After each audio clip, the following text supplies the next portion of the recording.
Olá, vamos dar início a mais uma aula da disciplina de saúde coletiva. Hoje nós vamos falar sobre a Lei 8.080 e a Lei 8.142. Seja bem-vindo, Alisson. Como nós já trabalhamos anteriormente, a gente está entendendo que saúde coletiva ela é uma das portarias do SUS, né? Ela é uma política nacional que visa implementar a saúde para o maior número de pessoas possível. Ela abrange ali todo o território nacional. Isso só é possível devido à criação do SUS com a Constituição Federal de 88, e essa lei é a lei número 8.080. Ela foi promulgada no dia 19 de setembro de 1990. Então o SUS ele é uma criança, né? O SUS aí é um menino na sua juventude. Então ainda tem muito para melhorar e ainda tem muito que aprender. Né? O SUS surge nos anos 90, entra na Constituição de 88, mas a promulgação da sua lei é dos anos 90. Então tem aí, vai fazer esse ano 21 anos de idade. Aí a Lei 8.080, o que ela abrange? Ela abrange todas as condições para prover, ela promove a saúde, ela protege os indivíduos e ela recupera a saúde quando esse indivíduo, por algum fator, perdeu sua saúde. E para isso, ela organiza todo o funcionamento dos serviços que são correspondentes a todas essas providências. Então, ela trabalha na atenção primária, na atenção secundária e na atenção terciária. Não tem como falar de SUS sem falar de prevenção, porque ela promove ações educativas que previnem os agravos da saúde. Mas por algum motivo, a população ficou doente. Eu estou gostando muito de utilizar o Covid. Vamos lá. A vacina, né? O que o Estado aí promoveu para a gente para promover saúde? Com relação ao coronavírus, existem algumas medidas de educação em saúde e sanitarismo, como por exemplo, ele ensinou lavagem das mãos, uso de máscara, fez disso uma lei, baixou decreto, né? Obriga nos locais públicos que a população esteja utilizando máscara, obrigou alguns estabelecimentos a oferecer um local para lavar as mãos ou álcool em gel, para a gente trabalhar ali algumas barreiras, né? E também está disponibilizando agora a vacina. Então, tudo isso é medida preventiva. Aqui, ó, é uma medida prevista no SUS para promover saúde. Então, se eu previno uma doença, eu promovo saúde. Só que por algum motivo, a população que já tomou vacina, vamos dizer que a população está 100% vacinada e que o Covid está erradicado. E aí, por algum motivo, esse indivíduo desenvolve novamente o Covid. Só porque o Estado fez uma ação que promovia a saúde e ele recebeu a vacina, não significa que se ele adoecer, o Estado não tenha obrigatoriedade em tratar essa doença. Então vamos lá, ele tem que prevenir. Se por algum motivo houver falha na prevenção, ele tem que trabalhar a recuperação desse indivíduo. Né? E para trabalhar a recuperação desse indivíduo, tem que existir a estruturação e a organização de um funcionamento de todos os serviços. Onde é que eu tenho que ir se eu tenho Covid? Hoje, aqui no estado do Acre, a porta de entrada é o INTO, né? Mas aí tem algumas unidades agora particulares que também atende. Logo no início da pandemia, o único hospital que recebia ali era a UPA do 2º distrito. Então, foi se organizando. Frente às adversidades, vai se organizando. Por exemplo, o Hospital das Clínicas, né? Hoje, ele não é mais porta de entrada. Hoje só vai para o Hospital das Clínicas quem for referenciado pela agência de leitos, né? Ou quem foi pela regulação, né? Foi regulado para ter acesso a uma consulta ou a um exame, até mesmo um procedimento invasivo, como uma cirurgia ou, por exemplo, uma internação. Então, não é mais porta de entrada, eu tenho um serviço que organiza e estrutura para que o cidadão vá até aquela unidade. A mesma coisa agora com as consultas, né? Tem unidades que ainda distribuem fichas, mas tem unidades que já trabalham com o agendamento. Então, você vai no dia agendado. E aí, a Lei 8.142, ela já é do dia 28 de dezembro do mesmo ano, de 1990.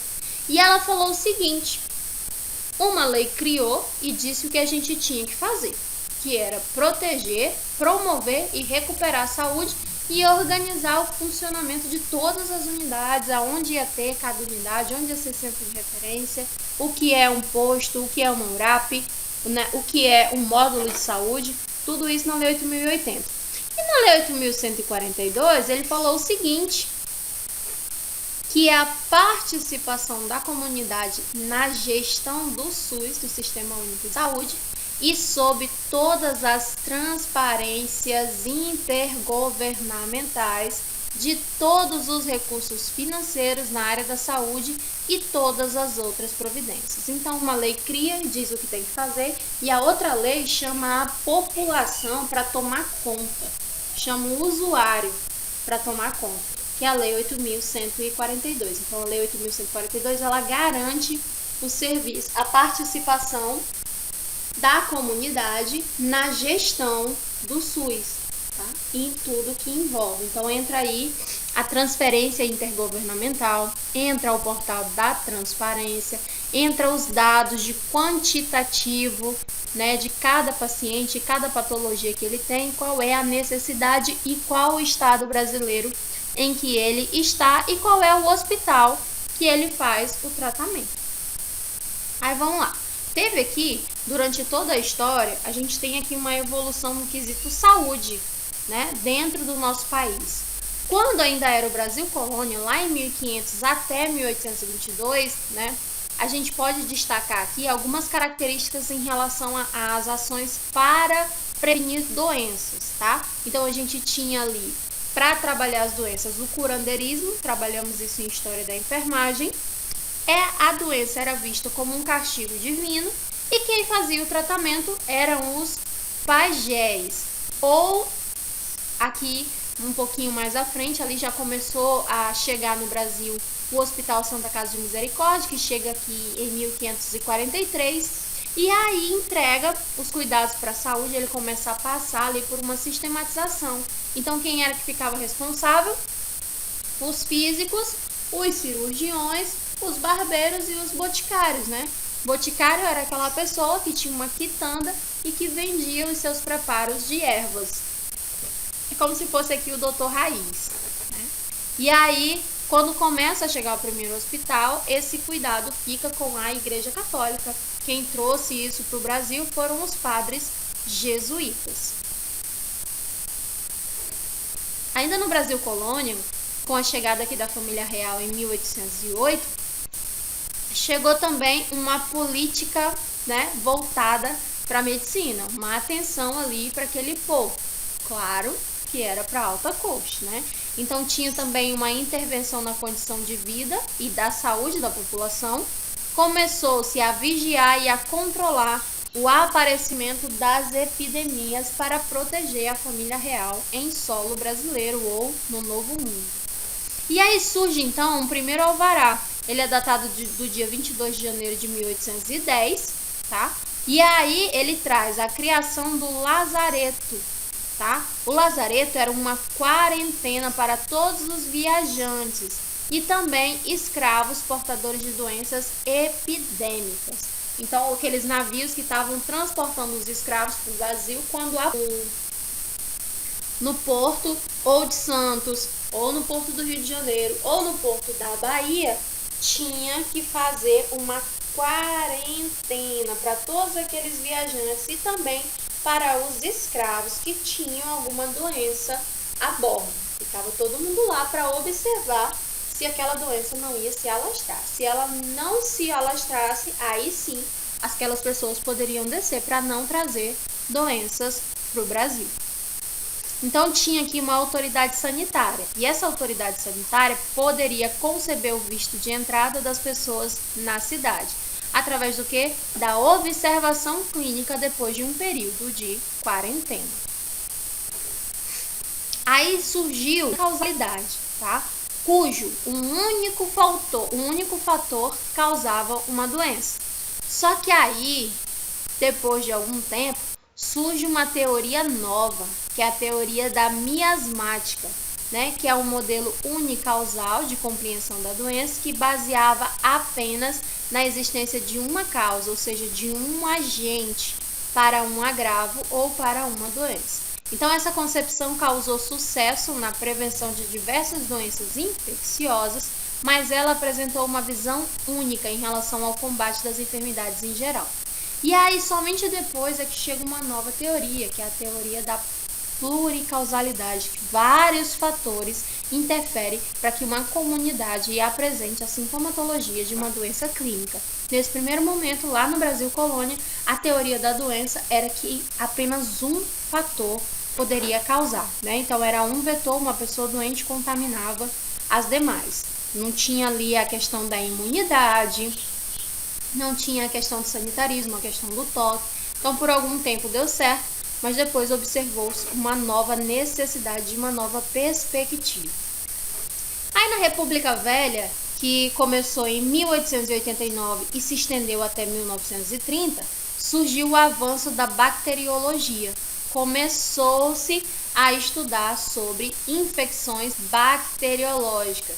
E a partir daí surgiu a medicina higienista com a teoria de Florence Nightingale, que ela falava da prevenção através do controle de infecções bacterianas com a lavagem das mãos.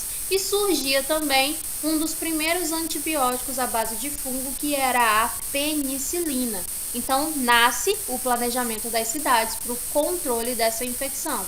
Então, as doenças que mais se destacam aqui nesse período é a febre amarela, a varíola, a tuberculose, a hanseníase e a febre tifoide. Então, durante o período da República Velha, a medicina higienista passou a ter uma ênfase aqui, no Brasil e a determinar um planejamento urbano nas grandes cidades. Paralelo a tudo isso, chegava no Brasil em 1904, né, o médico sanitarista Oswaldo Cruz.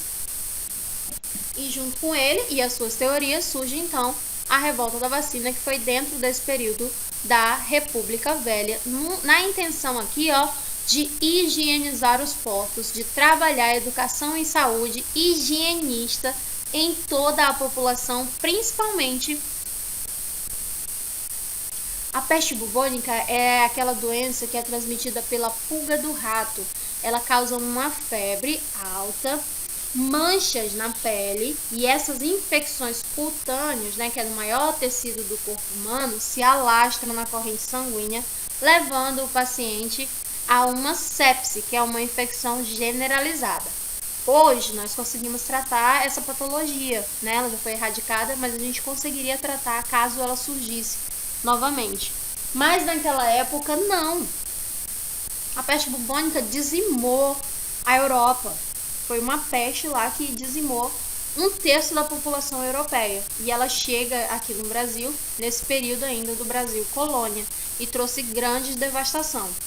Só que aí, em 1904, já no período ali da República Velha, não, Douglas, a leptospirose é outra, tá? A leptospirose ela é transmitida pela urina do rato. A peste bubônica é a pulga do rato.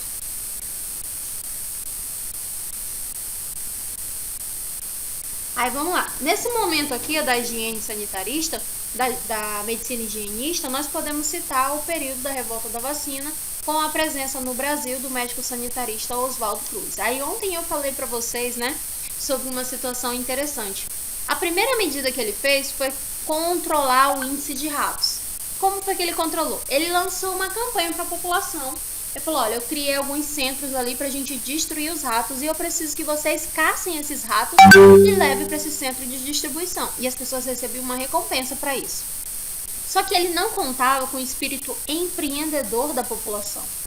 E o que foi que aconteceu? As pessoas começaram a levar todos os ratos para esse centro, que fazia ali a queima, né, a devastação desses ratos, e nisso, em um período, ia controlar-se a doença. Só que as pessoas queriam dinheiro. E aí, o que foi que elas fizeram? Começaram a criar os ratos. Então, já foi ali uma primeira campanha de higiene no Brasil que o tiro saiu pela culatra, porque as pessoas começaram a criar os ratos para vender para o governo, né?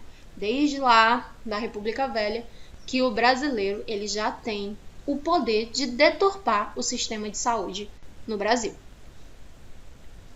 Então aqui, ó, é o momento urbano da higiene e da medicina higienista, para que o momento que os tripulantes chegassem aqui nos portos, né, que eles pudessem desembarcar nos portos brasileiros sem medo de se contaminar com inúmeras doenças que estavam se proliferando aqui no Brasil. Então surge o saneamento, e o saneamento foi a solução encontrada para tentar melhorar aquela imagem ali que a gente tinha nos portos para a população. Porque, eu não sei se vocês lembram, a Gamileira como era. Tinha um monte de casinha, né, ali na beira do rio, em volta da Gamileira. E aí, para fazer o cartão postal da cidade, o Jorge Viana, ele fez ali, né, aquela estrutura da Gamileira, reformou tudo. E aquelas pessoas tiveram que sair dali e foram realocadas. Na época da República Velha foi a mesma coisa. Tiraram todas as pessoas, né, da beira ali do mar e levaram essas pessoas para a cidade. Só que porque é ali que estava o emprego. No Brasil não tinha muito emprego. Ou era o campo, ou você trabalhava carregando e descarregando o que chegava nos navios. Aí, com essa visão sanitarista do Oswaldo Cruz, ele começa a afastar as pessoas dessa zona portuária, né? Levando essas pessoas mais afastadas, trabalhando a questão estética daquela primeira vista, quando os navios de outros países chegavam no Brasil para fazer importação ou exportação. Então, isso interferia ali na economia do nosso país já naquela época. Aí chegaram as medidas juristas impositivas, foram impostas para a população. Notificação da doença, quem estava com alguma doença tinha o dever de se apresentar, vacinação é obrigatória e a vigilância sanitária foi criada.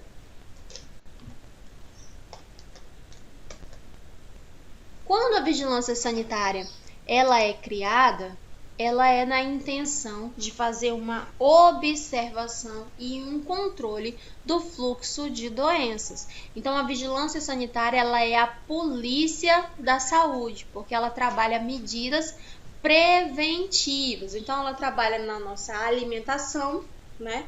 Dizendo quais são os alimentos que nós podemos consumir. Aí, ela estabeleceu prazo de validade.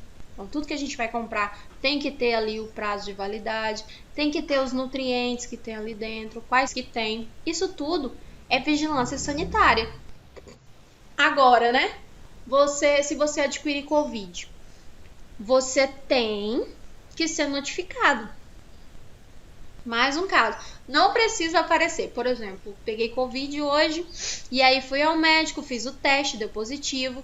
Automaticamente a vigilância sanitária fica sabendo que deu mais um caso positivo. A vigilância sanitária sabe que é a Vanessa da Silva Gomes, que mora no endereço tal, porque tem o meu cadastro lá dentro dos Gêmeos, né? Todos nós que temos cartão SUS temos um cadastro. Ele pode estar desatualizado, mas tem lá um cadastro. Então ela tem uma noção de onde a gente está. Aí ela tem como fazer um mapeamento para saber quantas pessoas ali naquela área estão com o Covid. A mesma coisa com a dengue, notifica ali um caso de dengue. Quantas pessoas naquela área estão com dengue? Então o foco está por ali.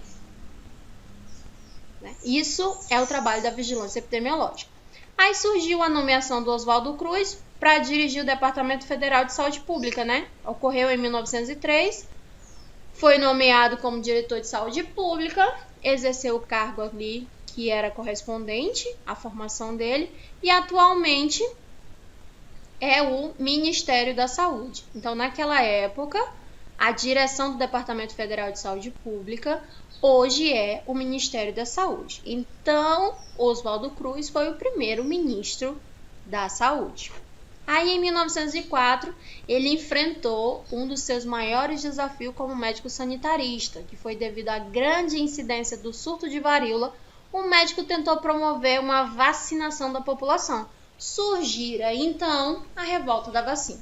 E naquela época, o Oswaldo Cruz, ele não perguntou para ninguém quem era que queria, não. Ele invadia as casas juntamente com o exército e administrava a vacina em todo mundo. Porque a intenção era salvar a vida da população. E aí na Carta Magna da Constituição, ela tem uma cláusula que ela fala: se a sua intenção é salvar uma vida, então não há crime. Hoje, a vacinação, ela não é obrigatória. Ela é um problema de saúde pública, mas ela não é obrigatória. Como que o governo obriga os indivíduos a se vacinar? Cobrando carteira de vacinação, cobrando vacina para determinadas situações. Aí uma delas a gente já sabe: matrícula na escola, concurso público, estágio da grade curricular. Agora estão tentando pedir carteira de vacinação para viagens, né? Dependendo da situação, pode ser solicitado. Então, é uma forma de tornar obrigatório. Mas lá em 1904, o médico sanitarista perguntou nada para ninguém. Ele conseguiu a vacina e chamou o exército e falou: bora vacinar essa galera, essa população em massa. Aí fez o uso da cruz vermelha e da autoridade que lhe cabia, né? E aí ficou conhecido como a Polícia da Saúde, Vigilância Sanitária. Teve um modelo aqui para essa campanha, tá? Modelo campanhista para febre amarela, para peste bubônica e para varíola, assim como algumas medidas gerais que foram destinadas para a população, né? Ali da higiene urbana. Então você percebe que no Brasil a gente já enfrentou uma outra pandemia, né? Chegou aqui no Brasil e nós temos dados que comprovam isso. Aí surge aqui, ó, medidas destinadas à higiene urbana, que caracterizam pela utilização de medidas jurídicas que foram impositivas de notificação de doenças, cuja vacinação era obrigatória e a vigilância sanitária atuava em tudo.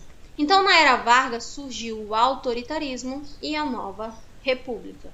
Ninguém tinha que querer, tinha que cumprir as regras e acabou a conversa. Então, os elementos das ações de saúde eram registrar demograficamente, tá? A localização, conhecer a composição e os fatores vitais e a importância da população. Então, vamos lá. O Acre. Quais são as doenças que está tendo lá no Acre? Lá no Acre está tendo muito febre amarela. O pessoal lá está tudo morrendo de febre amarela. Então, vamos tentar entender onde é que a doença está. Tem mais casos de febre amarela em outro lugar no Brasil? Tem. Lá em Minas Gerais está lotado. Opa, a gente já tem ali na região centro-oeste, né? E a gente tem também na região norte. Então, nós temos registros demográficos de 2 estados brasileiros. São exemplos, tá, gente? Então, vamos começar a introduzir laboratório para auxiliar a gente para fazer os exames. Aí começa a distribuir de forma estratégica laboratórios para auxiliar no diagnóstico etiológico.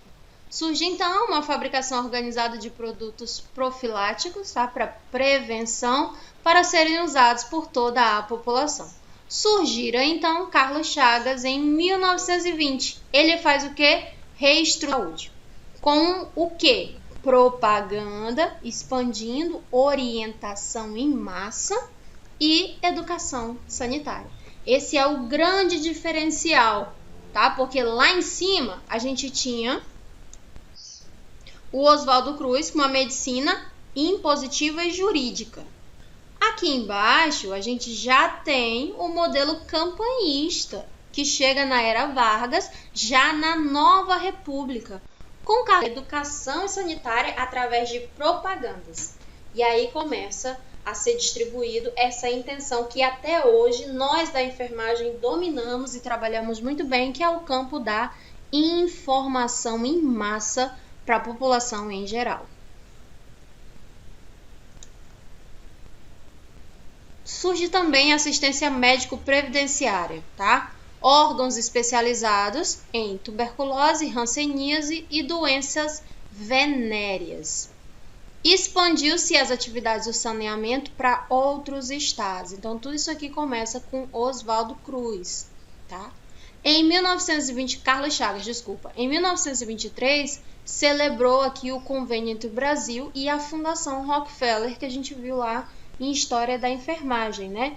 Quando a Fundação Rockefeller manda 2 enfermeiras para o Brasil para que elas pudessem capacitar novas enfermeiras no modelo de assistência nightingaliano, né, que era um modelo voltado para prevenção de doenças e não mais uma medicina de assistência para doenças, mas uma medicina preventiva baseada em evidência científica. E aí então surge a Lei Eloy Chaves, que foi considerada um marco aqui no início da Previdência Social, porque ela criou os caixas de aposentadorias e pensões, que são os CAPs. O que significa a Lei Eloy Chaves, professora? Esse cara aqui falou o seguinte: vamos juntar dinheiro para cuidarmos da população, porque esse centro custa caro e o governo ele não tem dinheiro para isso. Então já sei, vamos montar aqui um plano de investimento. Quem era que investia na saúde? O cidadão que trabalhava de carteira assinada, o cidadão fichado. Então ele destinava uma pequena parte do seu salário para que esses hospitais pudessem se manutenir. E toda vez que um funcionário precisava do serviço, ele tinha como pagar por esse serviço. Então aqui, ó, Previdência Social do Brasil, caixas e aposentadorias e pensões, que foi quando a gente começou ali a entregar uma parte do nosso salário, que hoje é conhecido como o FGTS, o Fundo Nacional de Garantia de Tempo de Serviços Prestados. Aí a Era Vargas surge em 1930 e se estende até 1964. E em 1930, a Era Vargas ela cria o Ministério da Saúde. Tá? Então era um ministério específico para trabalhar educação e saúde, porque não se fala de saúde sem falar em educação. E não se fala em educação sem falar em saúde. Os dois são amiguinhos e andam de mãos dadas. Então a saúde pública aqui, ó, era a responsabilidade desse ministério. De tudo que fosse relacionado à saúde da população e que não se encontrava na área da medicina previdenciária, ele era desenvolvido aqui, ó, no Ministério do Trabalho, da Indústria e do Comércio. Então aqui, né, o MESP, que é o Ministério da Saúde e da Educação, ele prestava serviço identificados como pré-cidadãos. Para quem era esse serviço? Os pobres, os desempregados e os que exerciam atividades informais, aquelas pessoas que não eram asseguradas pela Previdência Social, lá na Era Vargas. Então, só tinha direito à saúde quem era registrado, aquele funcionário fixo. Tá? Ele tinha um fundo de garantia para a saúde e para a educação. Quem não tinha era atendido por esse Ministério da Educação e da Saúde, né, que não funcionava a contento, não dava conta da população. Em 1933 surgiu o Instituto de Aposentadorias e Pensões, que era o IAP. Então surge lá em cima o CAPS, com a Lei Eloy Chaves, e aqui no ano de 33 surge o IAP, que era a Organização dos Trabalhadores de Categorias Profissionais. Então lá em cima era todo mundo que trabalhava de carteira assinada. No IAP era diferente. Tá, você trabalha de carteira assinada, mas você é o quê? Eu sou engenheiro, então você vai para cá. Você trabalha de carteira assinada, mas você é o quê? Ah, eu sou médico, então você vai para cá. Tá? Começou a dividir por categoria profissional. Então você tinha o CAPS para te atender e ainda tinha o IAPS. É como se hoje, né? Eu tenho a Previdência Social à minha disposição e eu posso pagar também uma previdência privada e ainda posso me filiar a um conselho da minha categoria profissional. E aí, em 1953, surgiu a criação do Ministério da Saúde. Era específico. Na Era Vargas, em 1930, surgiu um ministério que era Saúde e Educação. Já em 53, foi separado e surge somente o Ministério da Saúde. Aí, na Era do Autoritarismo, né, que foi de 1964 a 1985, a saúde pública era de baixa qualidade e ela era limitada. Limitada a quem? Aos CAPs, a quem trabalhava de carteira assinada.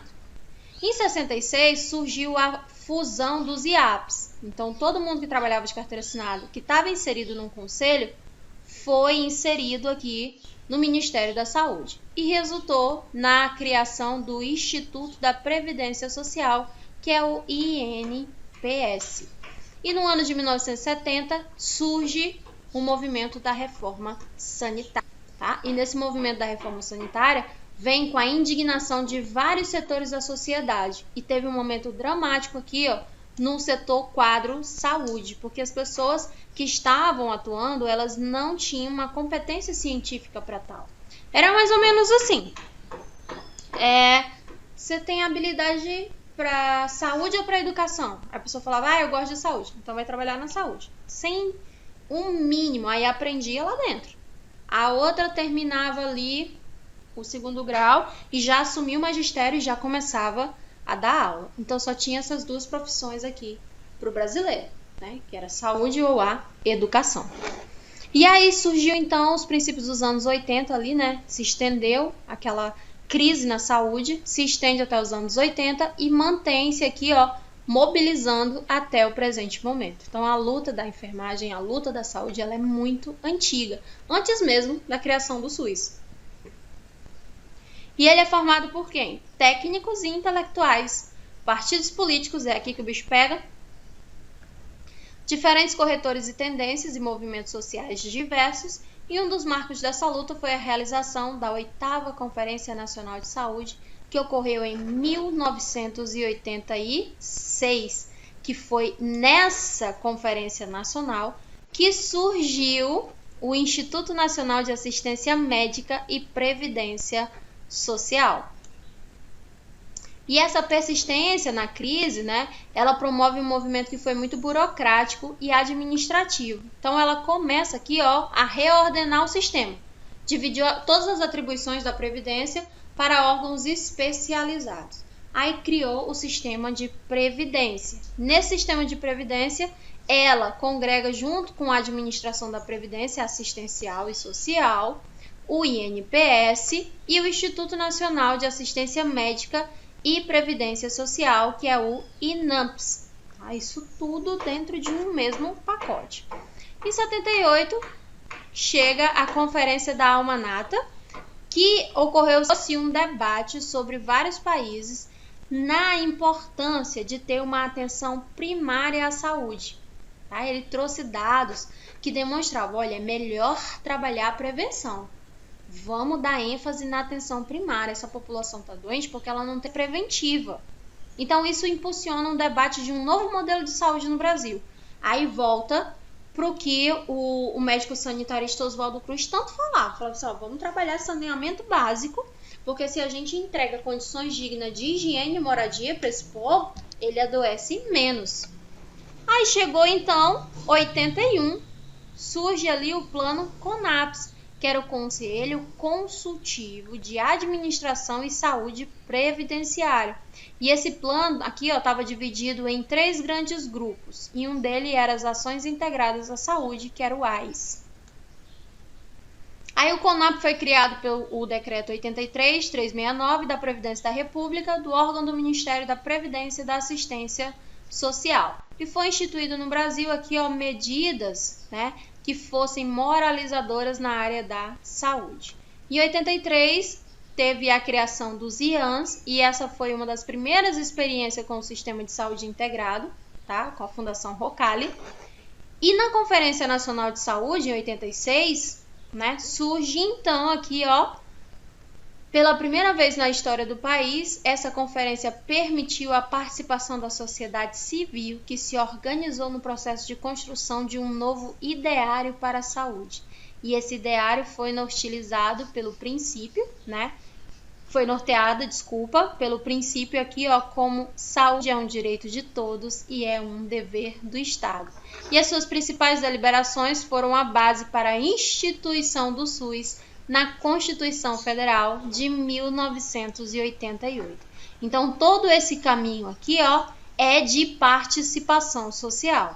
Aí, quando chega em 86, que começa ali, né, o governo começa a ouvir a população em massa, cria, né, através desse slogan da 8ª Conferência Nacional de Saúde, que falava que a saúde era um dever que era um direito de todos e que era um dever do Estado, Aí o Brasil começa a dar atenção para isso, cria uma lei federal, muda toda a Constituição e logo em seguida a população faz o quê? Some. Consegue o que queria, né? Cria o SUS, estabelece uma hierarquia para o SUS. Acontece o quê? Simplesmente a população some. Mas a interação social da população. A gente quer ali fazer uma greve para melhorias, reivindicação na saúde, não vai. Quando a gente faz uma conferência de saúde municipal, estadual, não vai. Né? E aqui a gente já tem provas de que foi o povo que criou o SUS. O SUS, ele é do povo. E que povo é esse? No primeiro momento era um povo que trabalhava de carteira assinada, mas depois todo mundo que conseguiu se estruturar aderiu a esse sistema e entregou todos esses repasses que ficavam com as instituições privadas, ele entrega para o governo. E o governo faz o que na contrapartida? Devolve isso em recursos para a saúde e para a educação. E é por isso que o Brasil é um dos países que mais cobra impostos no mundo. Tudo que a gente compra, um quilinho de açúcar, 40% é do governo. Tudo tem imposto. E esse imposto é recolhido para ser devolvido à população em forma de saúde e educação.